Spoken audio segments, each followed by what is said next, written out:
வாழ்க வையகம், வாழ்க வையகம், வாழ்க வளமுடன். குரு வாழ்க, குருவே துணை. சிந்தனையை உடல்நலத்தை சீரமைத்து ஒளிவித்த குருவே வாழ்க.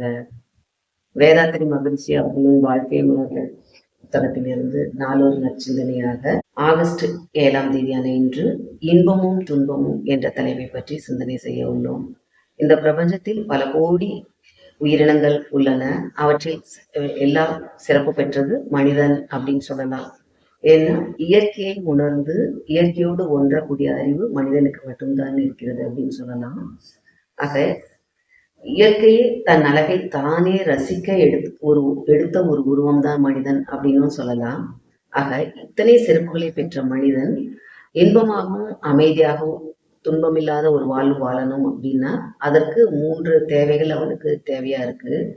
ஒன்று பசி தாகம், இன்னொன்று தட்பவெப்பநிலை ஏற்றத்தாழ்வு, மற்றொன்று உடல் கழிப்பொருள்களின் உந்துவேகம். இந்த 3ம் அவனுக்கு தேவை.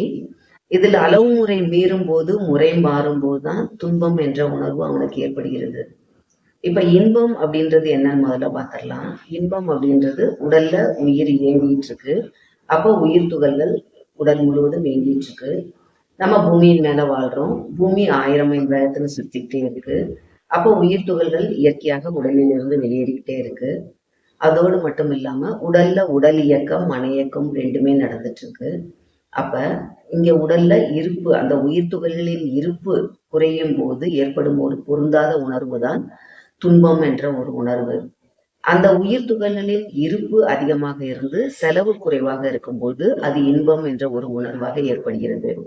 அப்ப இந்த துன்பம் என்ற ஒரு உணர்வு வரும்போது அங்க இயற்கையாகவே அவனுக்கு அந்த துன்பத்தை போக்குவதற்கு ஒரு தேவை இருக்கிறது. அதுதான் உணவு அப்படின்னு சொல்லலாம். உணவை மனிதன் எடுத்துக்கும் போது அதுல இருக்கிற சத்துகள் பிரிக்கப்பட்டு அவனுக்கு தேவையான உயிர் சக்தி கிடைக்கிறது அப்படின்னு சொல்லலாம். பஞ்சபூதங்களிலிருந்தும் நமக்கு உயிர் சக்தி கிடைக்கிறது. அது மட்டும் இல்லாம நம்ம எடுத்துக்கிற உணவுல இருந்தும் நீர்ல இருந்தும் நமக்கு உயிராற்றல் துகள்கள் கிடைக்கிறது அப்படின்னு சொல்லலாம். அப்ப இருப்பு அதிகமாக இருக்கும்போது இன்பம், இருப்பு குறைவாக ஆகும்போது துன்பம். அப்ப இருப்பை ஜாஸ்தி பண்ணணும் அப்படின்ற போது துன்ப உணர்வு ஏற்படும் போது அந்த துன்ப உணர்வை போக்கிக்கணும் அப்படின்ற போது அப்ப அந்த பசி உணர்வு ஏற்படும் போது நம்ம உணவின் மேல நாட்டம் செலுத்துறோம், உணவை எடுத்துக்கிறோம். உணவை எடுத்துக்கும் போது ஒரு அமைதியான ஒரு உணர்வு, மனதுக்கு ஒரு இன்பமான ஒரு உணர்வு ஏற்படுகிறது அப்படின்னு சொல்லலாம். ஆக இந்த உணவு உயிர் துகள்களின் செலவுனாலதான் நமக்கு ஏற்படுகிறது அப்படின்னு சொல்லலாம். அப்ப இந்த உணவை எடுத்துக்கும் போது அளவோடு உண்ணும் போது அது இன்பமாகவும், அளவுக்கு அதிகமாக உண்ணும் போது அதுவே துன்பமாகவும் மாறுகிறது அப்படின்னு சொல்லலாம். அப்ப உணவு தான் எல்லாத்துக்கும் முக்கிய காரணமாக இருக்கு.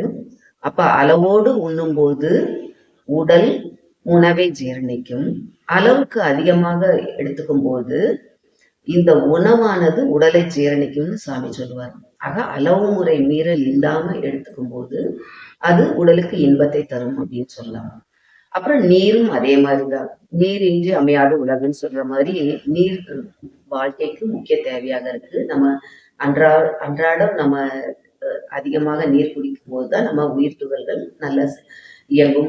உள்ள இருக்கிற ரசாயனங்கள்லாம் நல்லா சீரா இயங்கும். அடுத்து தட்பவெப்பநிலை ஏற்றத்தாழ்வு. நம்ம இந்த பூமியில வாழ்றோம். நம்ம உடல்ல 98.6 டிகிரி ஃபாரன்ஹீட் இயற்கையாக மனிதன் உடல்ல இருக்கக்கூடிய வெப்பநிலை. இந்த வெப்பநிலையானது அதாவது பருவ மாற்றத்தின் காரணமாக மாறுபடும் போது உடல்ல இருக்கிற ரசாயன மாற்றம் ஏற்படுது. இப்ப உடல்ல இருக்கிற ரசாயனம், ரத்தத்துல ரசாயனங்கள் இருக்கு. அந்த ரசாயனங்கள் இந்த பருவ மாற்றத்தினால நமக்கு உள்ள ஒரு பிரச்சனை ஏற்படும் போது அதுதான் நோயாக நமக்கு தோன்றுகிறது அப்படின்னு சொல்லலாம். அப்ப இயற்கையாக தன்னை தற்காத்து கொள்ள ஆடை மற்றும் வீடு அவனுக்கு தேவையாக இருக்கு. பனி, மழை, புயல் இதுல இருந்து தன்னை தற்காத்துக் கொள்வதற்கு அவனுக்கு ஆடை மற்றும் வீடும் தேவையாக இருக்கு அப்படின்னு சொல்லலாம். ஆக இந்த தேவையை பூர்த்தி கொள்வதற்கு அவனுக்கு வசதி வாய்ப்புகள் இருக்கும் போது அவனுக்கு இன்பமாகவும், வசதி வாய்ப்புகள் கிடைக்காத போது அவன் துன்பம் என்ற உணர்வையும் உணர்கிறான் அப்படின்னு சொல்லலாம். அடுத்து பாத்தீங்கன்னா தட்பவெப்பநிலை ஏற்றத்தாழ்வு. உடல் கழிவு பொருட்களின் உந்து வேகம். இந்த உடல் கழிவு பொருட்களின் உந்து வேகம் எதனால ஏற்படுது அப்படின்னு சொல்லும் போது நம்ம சாப்பிட்ற உணவு ஜீரணமாகுது. அதாவது ஜீரணமான உடனே அது மலமாகவும் மூத்திரமாகவும் வித்து கழிவாகவும் வெளியேறுது அப்படின்னு சொன்னோம். இப்ப இந்த இயற்கையாக நாம எடுத்துக்கிட்ட உணவு ஜீரணமாகி அது கழிவுகள் காலத்தால வெளியேற்றணும். அப்ப கழிவுகள் வெளியேற்றணும் அப்படின்னு சொல்லும்போது அந்த கழிவுகளை வெளியேற்றக்கூடிய அளவுக்கு அவனுக்கு வசதி வாய்ப்புகள் இருந்து அந்த துன்பத்தை தீர்த்துக்கும் போது உடல் இன்பத்தை உணரும்.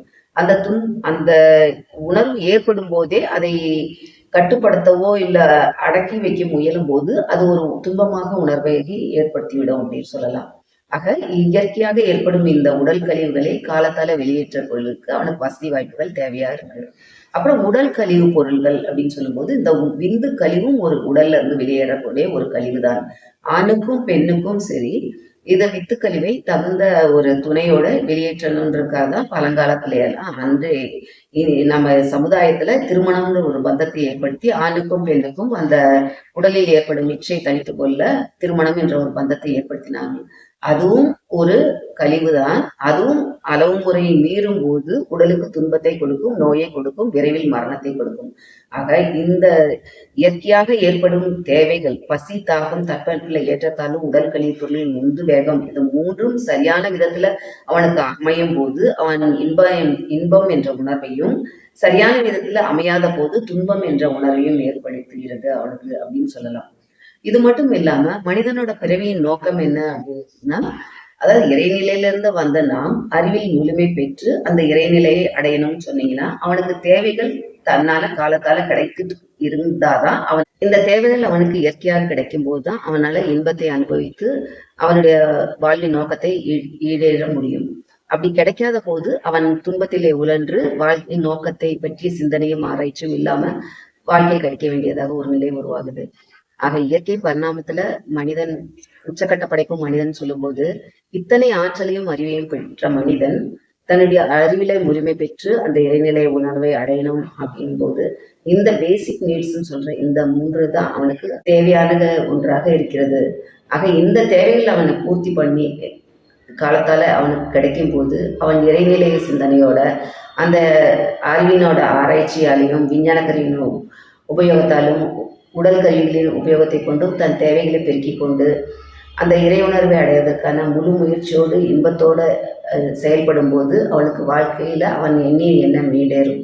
ஆக அத்தனை சிறப்புகளையும் நமக்கு கொடுத்திருக்கிற மனிதன் இறைநிலையின் சிறப்பை உணர்ந்து அதற்கு நன்றி செலுத்தி நாம் வாழ்க்கை எப்போதும் இன்பமாகவும் அமைதியாகவும் வாழ முயற்சி செய்து வாழ முனைவோம். இந்த வாய்ப்பை நல்கிய அனைத்து நல்ல உள்ளங்களுக்கும் இதை பார்த்து கொண்டிருக்கும் அனைவருக்கும் எனது மனமார்ந்த நன்றிகளையும் வாழ்த்துக்களையும் வாழ்க வாழ்க வளமுடன் என்று கூறி எனது இந்த உரையை நிறைவு செய்கிறேன். வாழ்க வளமுடன்.